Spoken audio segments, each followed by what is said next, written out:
Hello friends, नमस्कार। जैन दोस्तों, UPPCS और आरओ का जीएस का प्रैक्टिस सेट नंबर आज देखते हैं हम 11 महत्वपूर्ण प्रैक्टिस सेट रहेगा। अच्छे क्वेश्चन रखे हैं आज की इस क्लास में। देर ना करते हुए हम इसको स्टार्ट करते हैं। आपके सामने काफ़ी अच्छे लेवल के क्वेश्चन हैं, सभी को करने की कोशिश करना और साथ ही साथ कमेंट बॉक्स में आंसर भी देते रहना। तो देखो आपके सामने पहला क्वेश्चन कि निम्नलिखित में से किस एक का प्रयोग करना गुप्त शासकों ने कुषाणों से नहीं सीखा था। ये बताओ कि किस एक विधि का यानी किसका प्रयोग करना जो गुप्त शासक हैं उनके द्वारा कुषाणों से नहीं सीखा गया था। जीन का प्रयोग करना, लगाम का प्रयोग करना, जूतों का प्रयोग करना या युद्ध में घोड़ों का प्रयोग करना। यानी इसमें से एक विधि है जिसका प्रयोग गुप्त शासक जो हैं नहीं करते थे, यानी करते थे तो कुषाणों से उसको नहीं सीखा था। देखो, जीन का प्रयोग करना, लगाम का प्रयोग करना, जूतों का प्रयोग करना, युद्ध में घोड़ों का प्रयोग करना। बताओ। देखो, गुप्त शासकों ने जीन का प्रयोग करना कुषाणों से सीखा था, तो पहला तो सही है। दूसरा है लगाम का प्रयोग करना, ये भी सीखा था। जूतों का प्रयोग करना, ये भी सीखा था। लेकिन युद्ध में घोड़ों का प्रयोग ये कुषाणों से नहीं सीखा था उन्होंने। तो इसका जवाब हो जाएगा ऑप्शन डी। ऑप्शन डी, युद्ध में घोड़ों का प्रयोग करना गुप्त शासकों ने कुषाणों से नहीं सीखा था। क्वेश्चन नंबर सेकंड है, 18वीं शताब्दी में पुराने मुगल प्रांतों में अलग हुए राज्यों में हैदराबाद राज्य के बारे में कथन दिए हुए हैं। इसके बारे में देखना है कौन सा कथन सही है हैदराबाद राज्य के बारे में। पहला कथन है इसमें कि हैदराबाद राज्य के संस्थापक निजामुल मुल्क आसफ जहां थे। और देखो, निजामुल मुल्क इनका जो वास्तविक नाम था चिनकिच खान था। तो क्या इन्होंने स्थापना की थी हैदराबाद की? तो देखो, इसका ये पहला बिल्कुल सही है। हैदराबाद राज्य की स्थापना 1724 में निजामुल मुल्क यानी चिनकिच खान के द्वारा ही की गई थी। बिल्कुल सही है। दूसरा है, मुगल सम्राट ने उसे मनसबदार नियुक्त किया था और हैदराबाद राज्य की जागीर दी थी। तो देखो, ये दूसरा कथन गलत है। क्यों गलत है? क्योंकि इस टाइम यहाँ पर जो थे गांव जो थे सीधे निजाम के अधीन थे और उनकी जो जागीर थी वो निजी जागीर थी। ठीक है, तो इस वजह से ये गलत है इसमें। यानी यहाँ पर उनकी निजी जागीर थी। ठीक है, गलत है ये। देखो, जहाँ की जागीर दी जाती थी वहाँ पर मनसबदार नियुक्त किया जाता था। ठीक है, तो इसमें सही हो जाएगा। केवल एक सही है इसमें, दूसरा गलत है। तीसरा है, निम्नलिखित कथनों पर विचार करें और नीचे दिए गए कूट से सही उत्तर चुनें। पहला है इसमें, वैश्य और क्षत्रिय दोनों ने बौद्ध और जैन धर्म का उत्साहपूर्वक समर्थन किया। कारण है इसमें, ब्राह्मणवादी सामाजिक धार्मिक स्वरूप में ये दोनों वर्ण ब्राह्मणों के प्रति अपनी हैसियत से नाराज थे। बताओ इन दोनों में से कौन सा सही होगा? क्या दोनों सही हैं? क्या व्याख्या करता है कारण जो कथन की? कथन है, वैश्य और क्षत्रिय दोनों ने बौद्ध धर्म और जैन धर्म का उत्साहपूर्वक समर्थन किया था। क्या?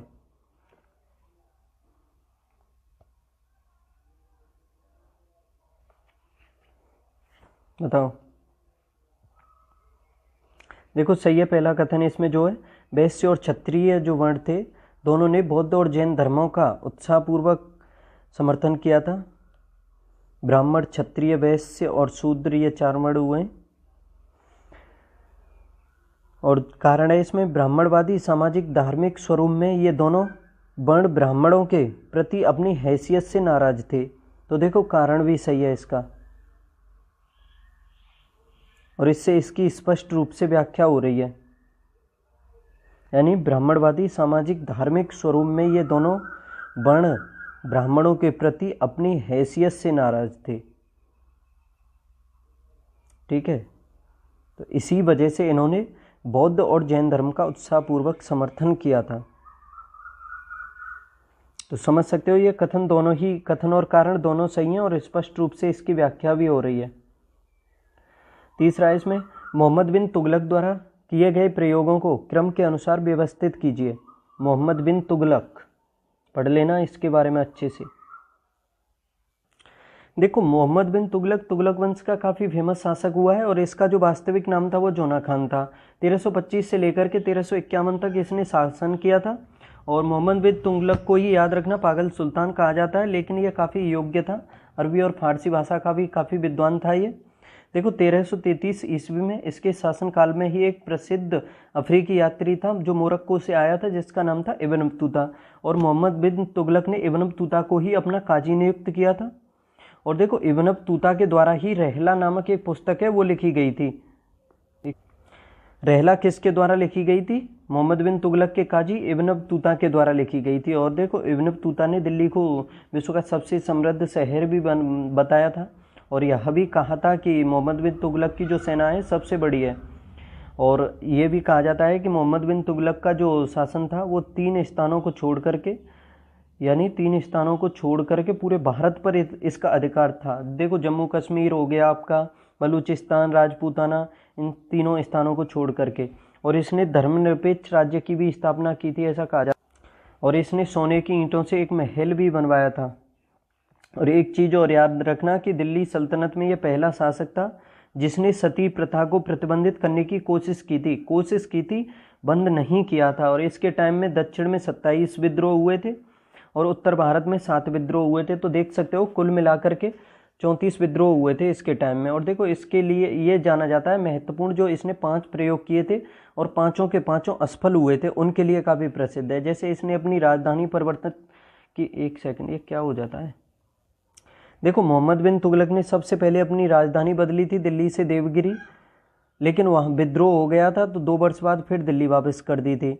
देखो दोआब जो क्षेत्र है, यानी 2 नदियों का जो क्षेत्र है पंजाब साइड का, वहाँ पर इसने कर वृद्धि की थी। उसी साल वहाँ पर सूखा पड़ा था, इस वजह से ये प्रयोग भी इसका असफल हुआ था। खुरासन अभियान की भी विफलता रही थी। और आपका सांकेतिक मुद्रा का प्रचलन किया था इसने, जो काफ़ी असफल रहा था इसका। और कुराचिल अभियान भी किया था इसने, कुमाऊं जो क्षेत्र है उसमें, वो भी असफल रहा था इसका। ठीक है, तो फिर 1351 में सिंधु में एक भट्टा नामक स्थान है जहाँ पर विद्रोह हो गया था, और उसी विद्रोह में इसकी मृत्यु हो गई थी, याद रखना। लेकिन ये मरने से पहले इसका चचेरा भाई था जिसका नाम था फिरोज शाह तुगलक, उसका तिलक कर गया था। फिर उसके बाद ये शासक बना था फिरोज शाह तुगलक। तो देख लो अब इसके बारे में मैंने संक्षेप में सब कुछ बता दिया है, जो सही होते हैं वो देख लो। इसमें क्या देखना है? इसमें कि अनुसार व्यवस्थित करना है, यानी क्रमानुसार। सबसे पहले इसने क्या किया था?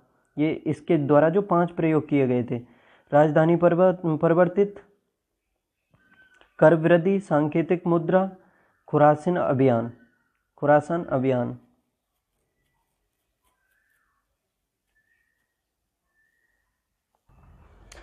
देखो तो अब इसे करने की कोशिश करें कि देखो मोहम्मद बिन तुगलक के द्वारा सबसे पहले कर वृद्धि की गई थी।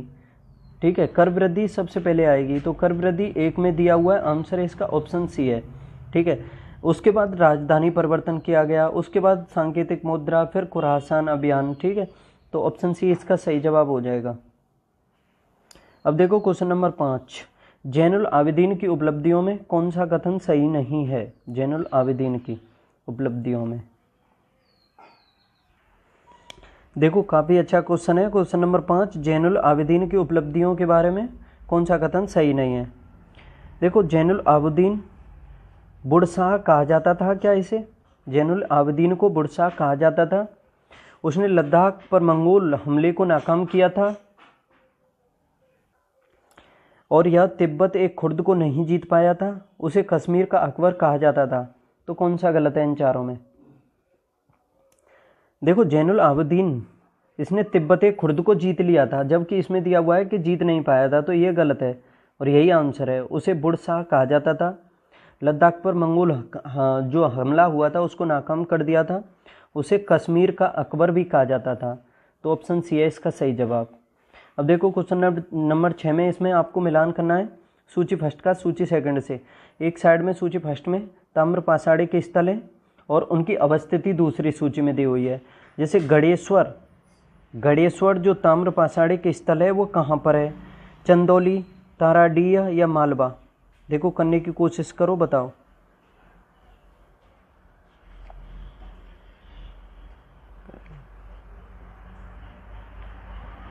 देखो गणेश्वर ये राजस्थान में पड़ता है। कहाँ पर है गणेश्वर? राजस्थान में है।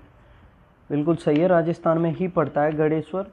तो करने की कोशिश कर लो इसको। और चंदौली कहाँ है फिर? चंदौली आपका उसमें है, महाराष्ट्र में।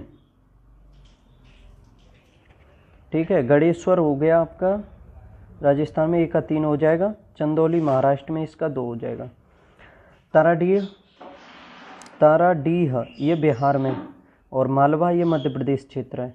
तो 3, 2, 1, 4 इसका सही जवाब है। 3, 2, 1, 4 तो ऑप्शन ए। अब देखते हैं क्वेश्चन नंबर 7। देखो भूगोल से संबंधित है क्वेश्चन, देख लो।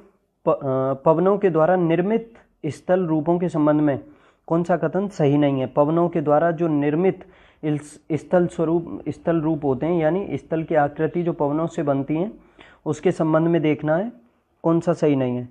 बालू से निर्मित टीले कटक और छोटी पहाड़ियों के रूप में होते हैं, क्या सही है पहला इसमें। और देखो दूसरा है, बरखान एक बालू का टीला होता है जो गोलाकार स्वरूप का होता है। तीसरा है, रेतीली धरातल पर परवलयिक बालू का टिब्बे पाए जाते हैं या आंशिक रूप में वनस्पति पाई जाती है यहाँ पर। चौथा है, इसमें अनुदैर्घ्य टीले पवन की समानांतर दिशा में दूर तक फैले रहते हैं। तो देखो इसमें पहला, बालू से निर्मित जो टीले होते हैं कटक और छोटी पहाड़ियों के रूप में होते हैं, तो ये पहला सही है इसमें। दूसरा है, बरखान एक बालू का टीला होता है जो गोलाकार स्वरूप का होता है। तो इसे अच्छे से समझो दूसरे को कि बरखान एक बालू का टीला होता है, सही है इतना, जो गोलाकार स्वरूप का होता है। लेकिन ये गलत है, गोलाकार स्वरूप का नहीं होता है, ये अर्धचंद्राकार होता है। ठीक है, इस वजह से ये दूसरा कथन गलत है इसमें। तीसरा है, इसमें रेतीले धरातल पर परवलयिक बालू का टिब्बे पाए जाते हैं, सही है, या आंशिक रूप में वनस्पति पाई जाती हैं, सही है ये भी। अनुदैर्घ्य टीले पवन की समानांतर दिशा में दूर तक फैले रहते हैं, तो देखो इसका आंसर हो जाएगा ऑप्शन बी। बाकी सभी सही हैं, इसमें बी गलत है। क्वेश्चन नंबर 8 है, निम्नलिखित में से कौन सा या कौन से कथन सही हैं। जो कथन सही है वो बता दो। पहला, इसमें विश्व में रेल मार्गों का सघन घनत्व पश्चिमी यूरोपीय देशों तथा उत्तरी अमेरिका के पूर्वी मध्य क्षेत्रों में पाया जाता है। दूसरा, इसमें कनाडियन पैसिफिक रेल मार्ग मॉन्ट्रियल एवं वैंकूवर 2 शहरों को जोड़ता है। तीसरा, इसमें ट्रांस कनाडियन महामार्ग प्रशांत एवं अंध महासागरों के तटों को जोड़ने में सेतु का कार्य करता है। और चौथा, इसमें या ये सभी। तो बताओ इन तीनों में से कौन सा सही है।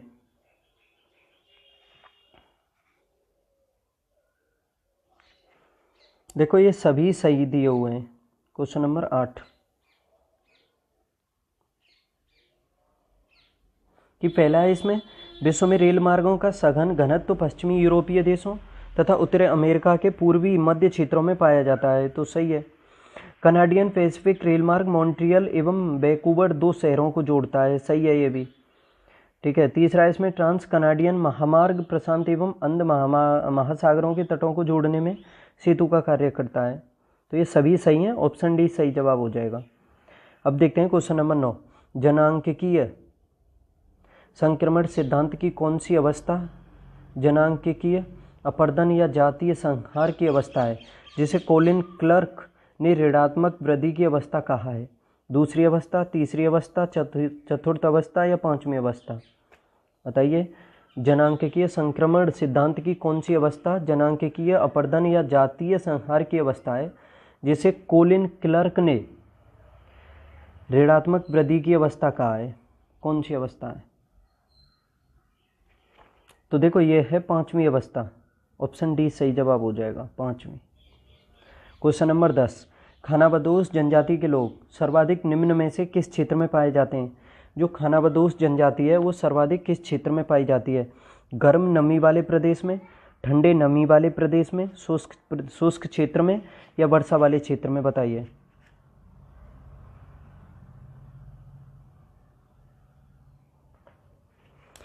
देखो ये जो खानाबदोश जनजाति है ये सबसे अधिक पाई जाती है शुष्क क्षेत्र में। कहाँ पर? शुष्क क्षेत्र में, तो ऑप्शन सी इसका सही जवाब हो जाएगा। ठीक है, शुष्क क्षेत्र में सबसे अधिक पाई जाती है।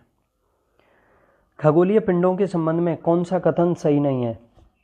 महत्वपूर्ण क्वेश्चन है भूगोल के, ये 5-6 क्वेश्चन अच्छे से करो। खगोलीय पिंडों के संबंध में कौन सा कथन सही नहीं है। पहला, इसमें अंतरिक्ष में सप्तऋषि मंडल की सहायता से ध्रुव तारे की स्थिति को देखा जा सकता है। देखो ध्रुव तारे को देखा जा सकता है सप्तऋषि के माध्यम से, यानी उसकी सहायता से। उसमें 2 तारे दिए हुए हैं सप्तऋषि में, अगर उनको क्रम से देखोगे, लाइन से मिलाओगे, तो वो डायरेक्ट जा कर के ध्रुव तारे पर ही मिलते हैं। तो उस हिसाब से देख सकते हो, वो कहीं भी जाएं, उन तारों का जो डायरेक्शन है वो ध्रुव तारे की तरफ ही होती है। ठीक है, तो इसमें पहला सही है। दूसरा, इसमें ध्रुव तारा एक गतिशील तारा होता है जो अंतरिक्ष में भ्रमण करता है। क्या ध्रुव तारा गतिशील है? बताओ कौन सा सही नहीं है, ये पूछा है इसमें। तो देखो, ध्रुव तारा तो स्थिर है, यानी एक ही जगह पर स्थित रहता है ये हर समय। लेकिन ये जो सप्तऋषि मंडल है ये गतिशील है, ये कभी कहीं जाते हैं, लेकिन उसकी वजह से इसकी पहचान की जा सकती है, क्योंकि उसमें जो तारे हैं उनकी डायरेक्शन कहीं भी चले जाएं, सिर्फ ध्रुव तारे की तरफ होती है। लेकिन ये जो ध्रुव तारा होता है ये स्थिर होता है, ना कि गतिशील। तो इसमें दूसरा गलत है, और जो गलत है वही पूछा है इसमें। ऑप्शन बी सही जवाब हो जाएगा। अब इसमें देखो, कथन और कारण है, उनमें अच्छे से पढ़ो उनको और आंसर बताओ। कथन है जैसे पहला कि पृथ्वी द्वारा सूर्य की परिक्रमा की समयावधि की तुलना में मंगल ग्रह द्वारा सूर्य की परिक्रमा की समयावधि कम है। कारण है इसमें मंगल ग्रह का व्यास पृथ्वी के व्यास की तुलना में कम है। बताओ कौन सा सही है इसमें से? क्या दोनों सही हैं? व्याख्या भी हो रही है क्या? देखो, काफ़ी अच्छा क्वेश्चन है। पहला है इसमें कारण, कथन कि पृथ्वी द्वारा सूर्य की परिक्रमा की समयावधि की तुलना में मंगल ग्रह द्वारा सूर्य की परिक्रमा की समयावधि कम है। यानी क्या कम समय में मंगल ग्रह सूर्य की परिक्रमा करता है पृथ्वी की तुलना में? तो देखो, ये तो गलत है। क्यों गलत है? क्योंकि देखो, जो ग्रह सूर्य के नज़दीक होगा वो कम टाइम लेगा, जो अधिक दूर होगा वो ज़्यादा टाइम लेगा सूर्य की परिक्रमा करने में। तो अगर देखोगे तो मंगल ग्रह पृथ्वी के मुकाबले सूर्य से अधिक दूरी पर है, तो अधिक समय लेगा। तो ये तो गलत दिया हुआ है ना, क्योंकि बुध, शुक्र, पृथ्वी, मंगल के बाद फिर बृहस्पति, शनि, अरुण और वरुण, ये क्रम है दूरी का सूर्य से सभी ग्रहों का। तो इसी हिसाब से ये समय लेते हैं। जैसे कि बुध ग्रह वो 88 दिन लेता है मात्र, शुक्र 225 दिन के आसपास लेता है, पृथ्वी का तो पता ही होगा 365 दिन लेती है, 365 दिन 5 घंटे 48 मिनट और कुछ सेकंड है, 40-47। इसके अलावा मंगल ग्रह की बात करेंगे तो मंगल ग्रह जो लेता है तकरीबन 687 दिन लेता है, याद रखना। ठीक है, तो इस वजह से ये पहला गलत हो जाता है। देखो, मैं आपको कुछ और चीज़ें बता रहा हूँ, आपको अच्छे से समझने की कोशिश करना उन्हें। कि जैसे जब पृथ्वी सूर्य की परिक्रमा करती है तो उसको क्या कहते हैं? घूर्णन कहते हैं या परिक्रमण कहते हैं? बताइए। देखो, घूर्णन तो कहते हैं जब पृथ्वी अपने अक्ष पर, यानी खुद घूमती है, अपने अक्ष पर घूमती है, अपना यानी लट्टू की भांति घूमती है, कह सकते हो। पृथ्वी का अपने अक्ष के सापेक्ष पश्चिम से घूमती है पूर्व की दिशा की ओर, ठीक है, लट्टू की भांति। उसको हम कहते हैं, वो घूमना जो होता है पृथ्वी का, घूर्णन कहलाता है पृथ्वी का। इसे परिभ्रमण भी कह सकते हो, ठीक है, घूर्णन कह सकते हो या फिर परिभ्रमण भी कह सकते हो। और जब पृथ्वी पश्चिम से पूर्व दिशा में घूर्णन करती है तो तकरीबन गति चलती है पृथ्वी की 1670 किलोमीटर प्रति घंटे की स्पीड से। और ये एक घूर्णन करने में पृथ्वी 23 घंटे और 56 मिनट 4 सेकंड के आसपास टाइम लेती है एक घूर्णन पूरा करने में, ठीक है। और इस घूर्णन की वजह से ही पृथ्वी पर जो है दिन और रात होते हैं, ठीक है, याद रखना, अच्छे से समझ लेना। लेकिन एक चीज़ याद रखना ये भी कि जो विषुवत रेखा है वहाँ पर दिन और रातें जो होती हैं वो समान होती हैं, क्योंकि जो विषुवत रेखा है वहाँ पर सूर्य का जो है, यानी जो झुकाव है, कोणीय जो झुकाव है वो सदैव शून्य होता है, क्योंकि लंबवत पड़ती हैं वहाँ पर। इसी वजह से दिन और रात की अवधि जो है विषुवत रेखा पर वो होती है, क्या बोलते हैं, समान होती है। लेकिन बात करें परिक्रमण की, पृथ्वी के परिक्रमण की, यानी सूर्य के सापेक्ष पृथ्वी के घूमने की, अपने अक्ष पर घूमती हुई जब पृथ्वी सूर्य के चारों ओर लगभग कह सकते हो 1,07,000 किलोमीटर 1,07,000 किलोमीटर प्रति घंटे की स्पीड से घूमती है जब सूर्य की परिक्रमा करती है पृथ्वी, तो ठीक है। और जब एक चक्कर लगा देती है सूर्य का कंप्लीट, तो इसी को पृथ्वी की परिक्रमण गति कहते हैं। चक्कर लगाने में जो गति तय करती है, याद रखना, एक परिक्रमण हो जाता है पृथ्वी का। और जब पृथ्वी सूर्य का परिक्रमण करती है तो उसमें टाइम लगता है पृथ्वी को 365, अभी बताया था मैंने 365 दिन 5 घंटे और 48 मिनट के आसपास है, ठीक है, याद रख लेना। और देखो इसमें मंगल ग्रह का व्यास पृथ्वी के व्यास की तुलना में कम है क्या? तो देखो पृथ्वी का व्यास अधिक है मंगल ग्रह से, ये सही है इसमें। ठीक है, मंगल ग्रह का व्यास पृथ्वी के व्यास से कम है, क्योंकि पृथ्वी का जो अर्ध व्यास देखोगे आप तो 6300 कुछ करके 6371 अर्ध व्यास है। अगर व्यास करोगे तो इसका डबल कर देना। उसी प्रकार देखोगे मंगल ग्रह का जो अर्ध व्यास है वो 3300 कुछ है, 3390। ठीक है, आधा है तकरीबन पृथ्वी से मंगल का। तो ये दूसरा सही हो जाएगा, इसमें पहला गलत है। तो ऑप्शन डी इसका सही जवाब हो जाएगा। ए गलत है किंतु आर सही है। अब देखते हैं पर्यावरण से संबंधित। देखो पर्यावरण से अभिप्राय है, क्या अभिप्राय है आपके हिसाब से कौन सा सही होगा इसमें? पहला है इसमें भूमि, जल, वायु, पौधे एवं पशुओं की प्राकृतिक दुनिया जो इनके चारों ओर अस्तित्व में है, क्या उसे पर्यावरण कहते हैं? दूसरा है उन संपूर्ण दशाओं का योग जो व्यक्ति को एक समय बिंदु पर घेरे हुए होता है, उसको पर्यावरण कहते हैं।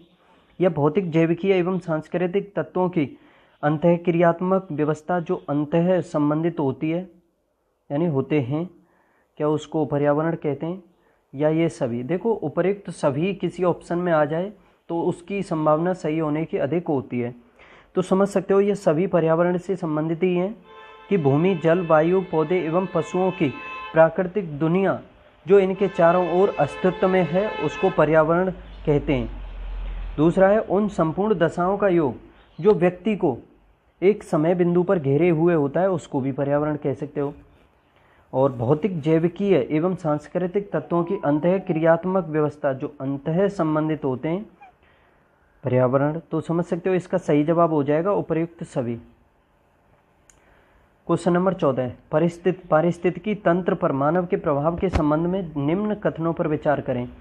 पारिस्थितिकी तंत्र पर मानव के प्रभाव के संबंध में निम्न कथनों पर विचार करें। पहला इसमें शुष्क क्षेत्रों में सिंचाई परियोजना द्वारा मृदा के खारेपन में बढ़ोतरी। दोबारा समझ लो, पारिस्थितिकी तंत्र पर मानव के प्रभाव के संबंध में, यानी पारिस्थितिकी तंत्र पर मानव के द्वारा क्या प्रभाव हो रहा है। तो देख सकते हो पहला इसमें शुष्क क्षेत्रों में सिंचाई परियोजनाओं द्वारा मृदा का जो है खारेपन में वृद्धि हो रही है, मृदा लवणीय हो रही है, काफ़ी हानिकारक है जो ये शुष्क क्षेत्रों में मानव के द्वारा सिंचाई परियोजना चलाई जा रही हैं। जल का अत्यधिक दोहन किया जा रहा है, क्या ये पहला सही है इसमें?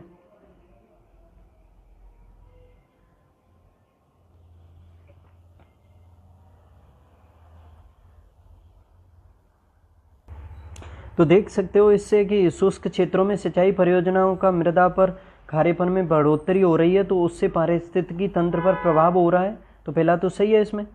मत्स्य पालन को बढ़ावा देकर, देखो मत्स्य पालन को बढ़ावा देने से कोई प्रभाव नहीं पड़ेगा, यानी बढ़ावा दोगे तो उससे तो अच्छा ही होगा। तो समझ सकते हो ये गलत है इसमें, ये सही नहीं होगा इसमें। तीसरा इसमें प्रकृति की स्वतः निर्माणकारी प्रक्रियाएं और प्रकृति में बदलाव, प्रकृति की स्वतः निर्माणकारी प्रक्रियाएं और प्रकृति में बदलाव। तो देख सकते हो ये भी, यानी प्रकृति में बदलाव हो रहा है मानव के जो द्वारा प्रयोग किए जा रहे हैं, ये भी समझ सकते हो। ये सही हो सकता है इसमें, सही है इसमें। प्रकृति की स्वतः निर्माणकारी प्रक्रियाएं और प्रकृति में बदलाव, यानी प्राकृतिक क्षेत्रों से काफ़ी छेड़छाड़ की जा रही है मानव के द्वारा, उसका प्रभाव पड़ रहा है पारिस्थितिकी तंत्र पर। चौथा इसमें पर्यावरण प्रदूषण में बढ़ोतरी। तो देखो पर्यावरण प्रदूषण हो रहा है, काफ़ी हो रहा है, ग्लोबल वार्मिंग, समझ सकते हो ये तो निश्चित होगा। डेली कितना अपशिष्ट निकल जाता है उससे भी अंदाज़ा लगा सकते हो आप। अत्यधिक दोहन हो रहा है। तो देखो इसमें 3 सही हैं, केवल दूसरा गलत है, और इसमें जो गलत है वही बताना है। तो ऑप्शन डी इसका सही जवाब हो जाएगा। क्वेश्चन नंबर 15, निम्नलिखित में से कौन सा कथन सत्य है? पहला है इसमें पारिस्थितिकी तंत्र में हरे पादप को उपभोक्ता कहते हैं। पारिस्थितिकी तंत्र में हरे पादप को क्या उपभोक्ता कहते हैं?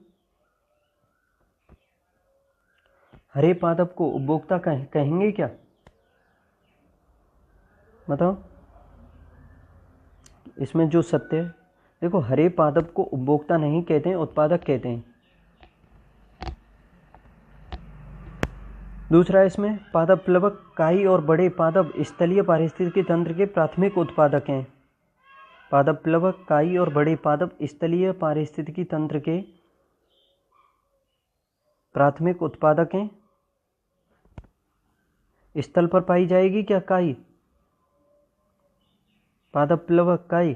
तो देखो ये जलीय पारिस्थितिकी तंत्र से संबंधित होंगे, बड़े पादप हो जाएंगे भले, लेकिन इसी वजह से ये गलत है।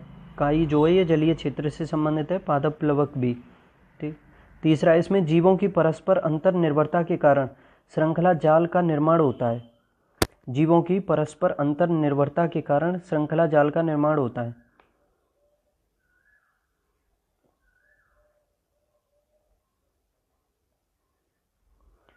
जीवों की परस्पर अंतर निर्भरता के कारण श्रृंखला जाल का निर्माण होता है। तो देखो ये सही है इसमें तीसरा।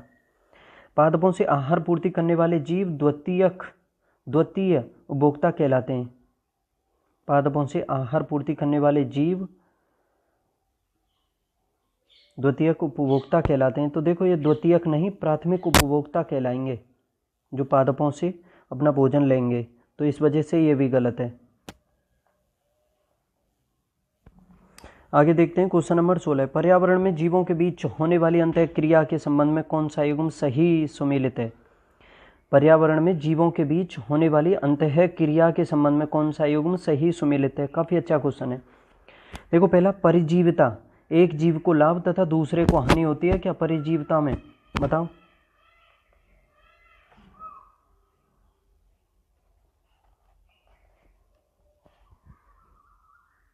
कौन सा सही होगा? देखो परिजीविता यानी दूसरे पर जीवित रहना। जैसे ऐसे समझ सकते हो, जैसे अमरबेल है, किसी पेड़ पर रहेगी तो वो पेड़ पर निर्भर है, यानी पेड़ पर जीवित रहती है, तो उसमें अमरबेल को तो फायदा होगा लेकिन पेड़ को हानि होगी। तो एक जीव को तो लाभ होता है, दूसरे को हानि होती है। तो इस हिसाब से समझ सकते हो ये गलत है। इसमें सहयोगिता, एक जीव को लाभ तथा दूसरा अप्रभावित होता है सहयोगिता में। तो देखो ये भी सही है इसमें, यानी सहयोगिता। अगर आप किसी का ऐसे समझ सकते हो, किसी का सहयोग करोगे तो उसमें आपका तो कोई नुकसान नहीं होगा, लेकिन जिसका सहयोग करोगे उसका तो लाभ हो जाएगा। तो समझ सकते हो ये भी सही है इसमें। सहोपकारिता, दोनों जीवों को लाभ होता है, ये भी ठीक है, दोनों जीवों को लाभ ही होता है सहोपकारिता में। और देखो सहोपकारिता, दोनों जीवों को लाभ होता है। तो समझ सकते हो ये तीनों ही कथन बिल्कुल सही हैं। ऑप्शन डी सही हो जाएगा। ये तीनों ही स्टेटमेंट बिल्कुल सही दिए हुए हैं। परजीविता, एक जीव को लाभ तथा दूसरे को हानि। सहयोजिता, एक जीव को लाभ तथा दूसरा अप्रभावित। सहोपकारिता, दोनों जीवों को लाभ होता है। Question number 17। निम्न कथनों पर विचार कीजिए। पहला, इसमें पारितंत्र में विशेष परिस्थितियों में पादप व जंतुओं के अंतर संबंधों के कुल योग को बायोम कहा जाता है। पारितंत्र में विशेष परिस्थितियों में पादप व जंतुओं के अंतर संबंधों के कुल योग को बायोम कहा जाता है क्या? दूसरा है, बायोम की सीमा का निर्धारण जलवायु व अपक्षय संबंधी तत्व करते हैं। तो इन दोनों में बताओ कौन सा सही है?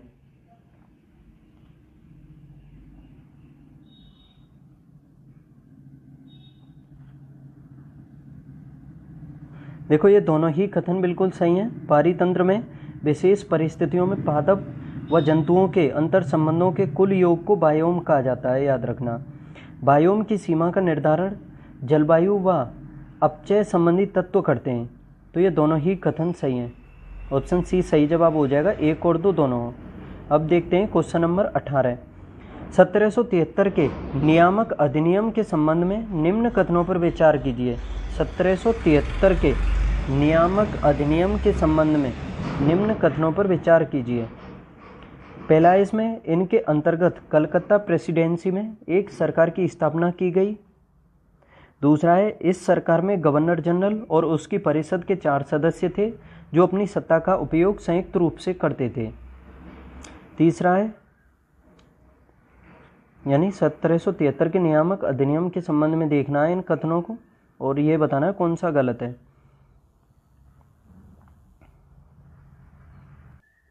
ठीक है, दोबारा देखो, करने की कोशिश करें कि इसके अंतर्गत कलकत्ता प्रेसिडेंसी में एक सरकार की स्थापना की गई थी। देखो ये तो सही है।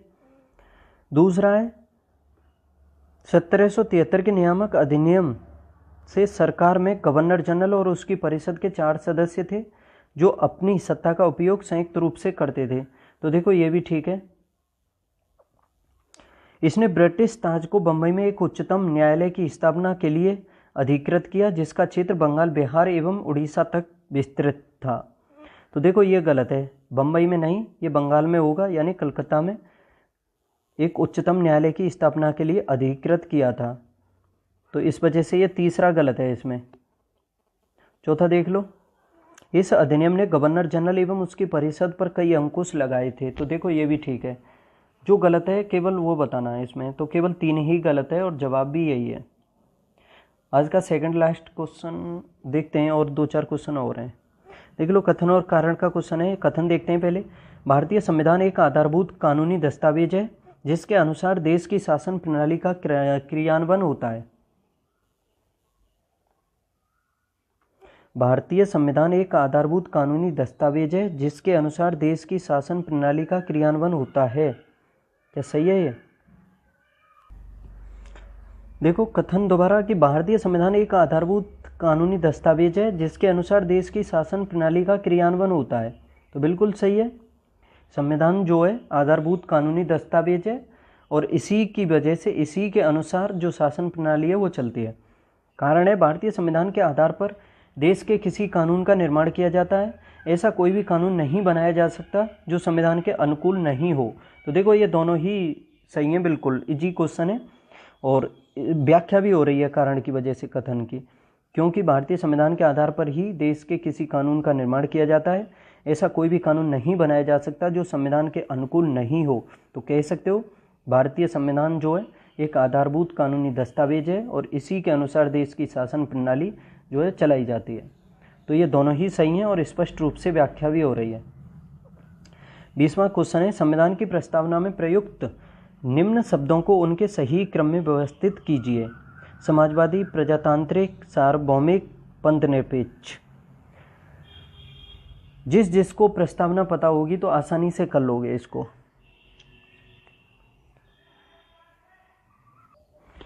काफ़ी अच्छा क्वेश्चन है और बहुत ही इजी भी क्वेश्चन है। बस आपको प्रस्तावना याद होनी चाहिए। प्रस्तावना को अच्छे से रट लेना कि जैसे देखो प्रस्तावना में दिया हुआ है, हम भारत के लोग भारत को एक संपूर्ण प्रभुत्व संपन्न समाजवादी धर्मनिरपेक्ष लोकतांत्रिक गणराज्य बनाने के लिए और उसके समस्त नागरिकों को सामाजिक, आर्थिक और राजनीतिक न्याय, विचार, अभिव्यक्ति, धर्म, विश्वास व उपासना की स्वतंत्रता, प्रतिष्ठा और अवसर की समता प्राप्त कराने के लिए तथा व्यक्ति की गरिमा और राष्ट्र की एकता तथा अखंडता सुनिश्चित करने वाला बंधुत्व बढ़ाने के लिए दृढ़ संकल्पित होकर अपनी इस संविधान सभा में आज दिनांक 26 नवंबर 1949 को एतद द्वारा इस संविधान को अंगीकृत, अधिनियमित और आत्मार्पित करते हैं।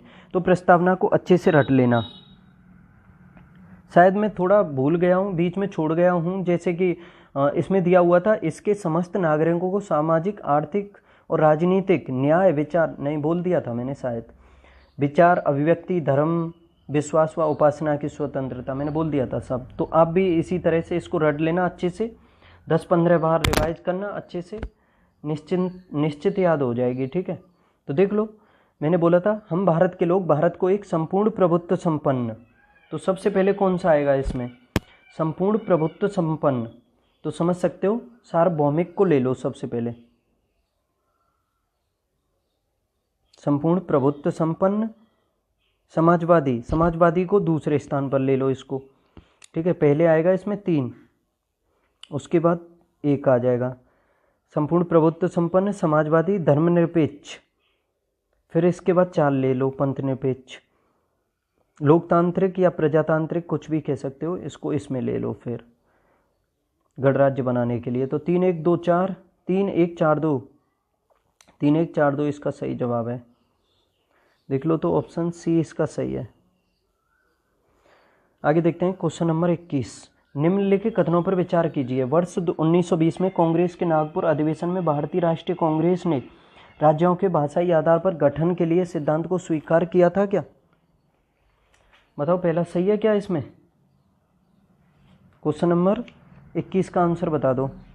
क्या 1920 में कांग्रेस के नागपुर अधिवेशन में भारतीय राष्ट्रीय कांग्रेस ने राज्यों के भाषाई आधार पर गठन के सिद्धांत को स्वीकार किया था?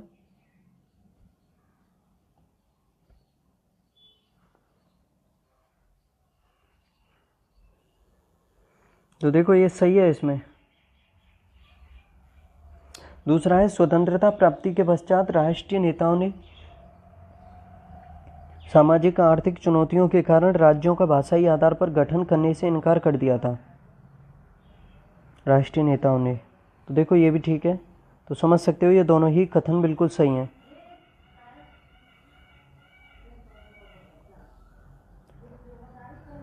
निर्गत कीमत का तात्पर्य, अब ये देखो क्वेश्चन नंबर 22 कि निर्गत कीमत किसे कहते हैं। निर्गत कीमत काफ़ी अच्छा क्वेश्चन है। देखो निर्गत कीमत उसे कहेंगे हम, वह कीमत होती है निर्गत कीमत जिसके अंतर्गत जो है बाजार कीमत से कम कीमत पर जो अनाज है वो गरीब तबके के लोगों को किया जाता है, यानी गरीब तबके में अनाज दिया जाता है बाजार कीमत से कम कीमत पर। पहला इसमें वह कीमत जिसके अंतर्गत बाजार कीमत पर अनाज का वितरण किया जाता है, नहीं, बाजार कीमत से कम पर। देखो तो इसका ऑप्शन भी सही है, वह कीमत जिसके अंतर्गत बाजार कीमत से कम कीमत पर अनाज का वितरण गरीब तबके को किया जाता है, यानी गरीबों के लिए समझ सकते हो इसको। अब ये देखो क्वेश्चन नंबर 23, व्यक्ति गणना अनुपात विधि निम्नलिखित में से किससे संबंधित है। व्यक्ति गणना अनुपात विधि काफ़ी अच्छा क्वेश्चन है। सकल घरेलू उत्पाद से, जनांक अनुपात से, गरीबी के अनुपात से, या निर्धनता रेखा से नीचे के अनुपात से। बताओ व्यक्ति गणना अनुपात जो है क्वेश्चन नंबर 23।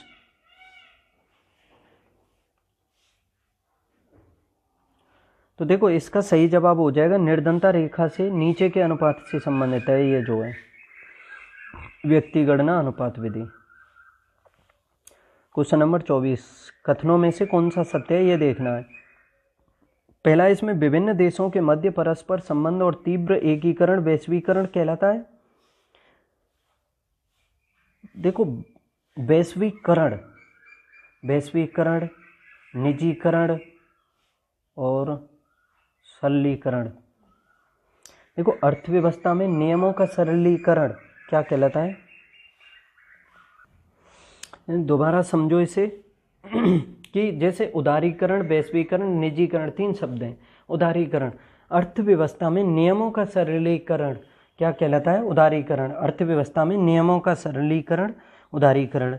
निजीकरण, आंतरिक अर्थव्यवस्था में नियमों का सरलीकरण, निजीकरण। वैश्वीकरण, बाह्य अर्थव्यवस्था में नियमों का सरलीकरण, वैश्वीकरण। तो इसमें समझ लो विभिन्न देशों के मध्य परस्पर संबंध और तीव्र एकीकरण वैश्वीकरण कहलाता है। मैंने बताया बाह्य अर्थव्यवस्था में नियमों का सरलीकरण यानी विभिन्न देशों के, बाह्य ही हो गया ये।